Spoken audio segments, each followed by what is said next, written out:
Good morning, good afternoon, good night, whenever you are watching this. Welcome to Mentor Mornings. So, if there was one emotion that caused you the most pain inside of your life, which would you say that it was? Now, if you clicked on this video, you probably read the title, so you already know that we're going to be talking about anger, but some people might say grief, some people might say fear.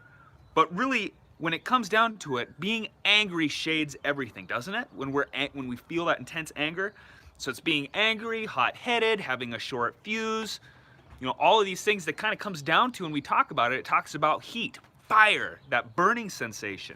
Buddha says holding on to anger is like grasping a hot coal with the intent of throwing it at someone else.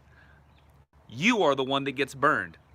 And Buddha's saying something pretty interesting here, isn't he? Like, he's saying that, first of all, we have the opportunity to put down the coal. Like, we don't have to hold on to that coal of anger.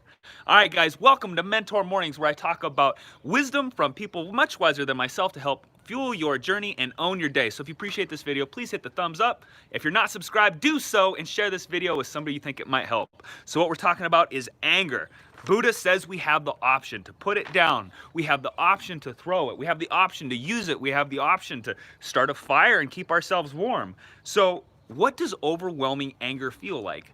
Well, I think it depends on who we are inside of our lives. For some people, they would describe it as like a blanket. It covers us. It traps us. It shades everything that we do. It's like putting on a set of glasses. Everything that we see, every interaction that we have is going to be shaded or impacted by the level of anger that we are feeling. And who is it directed at? Is it directed at a person outside of us? Is it directed at a group of people? Is it directed at ourselves? Do we feel anger at ourselves, frustration with ourselves? And who is it that feels it? I think this is one of the biggest things, is who is it that feels it when we are angry? Is it just anger, or do the people inside of our circle, do the people closest to us suffer when we are suffering, when we are feeling angry? Anger, hello from India, hello from Montana. That anger ripples out and it impacts people all around us. And what is it that triggers the anger? Is it a lack of control? Is it a lack of control of a situation outside of us? Is it a lack of control inside of our own lives? Is it our internal expectations? What we expect the world outside to look like, or how we expect the world outside to respond to us, and it doesn't live up to those expectations, and that triggers the frustration. William Walton says to carry a grudge is like being stung to death by one bee. Isn't that true? Anger justifies hate, betrayal, ignorance. It stifles imagination, goodwill, and gratitude. Anger traps us. We can end up going round and round and round inside that circle of anger, and if we're not able to break free, it's going to impact everything we do inside of our lives. It's going to impact every interaction. It's going to impact how people feel about us, because it comes out. Even if we're trying to keep it within, it comes out. And so we have to learn, how do we like get through the anger? How can we use anger to propel us into the future? How do we drop that coal and let go of anger? Well, first of all, the first thing is to find out what caused us to pick it up. What caused us to pick up that anger, and when did we first feel the sensation? Anger, modern psychology says, is a secondary emotion. It's a reaction to fear. It's a reaction to grief. It's a reaction to humiliation. It's a reaction to rejection.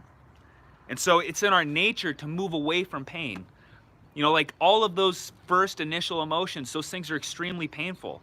And if we don't have the fortitude or a reason, or maybe we're just not aware of that we need to work through that pain, then we're going to move into the secondary emotion of anger, and we're going to move farther away from what the root cause was. And so putting down anger means getting honest with ourselves. It means experiencing those initial emotions fully. And we have to get curious in order to find out where those were. It means getting really curious about what triggered the anger and saying, what can I learn from this? How can I grow from this? Because if we can find where that anger was triggered, and we can go and we can stay at that place, we can learn how to how to calm our reaction in the future. That means becoming less and less triggered by situations, learning how to live from a place of calm, centeredness. So anger can be our master or it can be our servant, and it's our choice. All right, guys, thank you so much for watching. Please hit that like button, share this video if you feel moved to, and I will see you tomorrow with Mentor Mornings.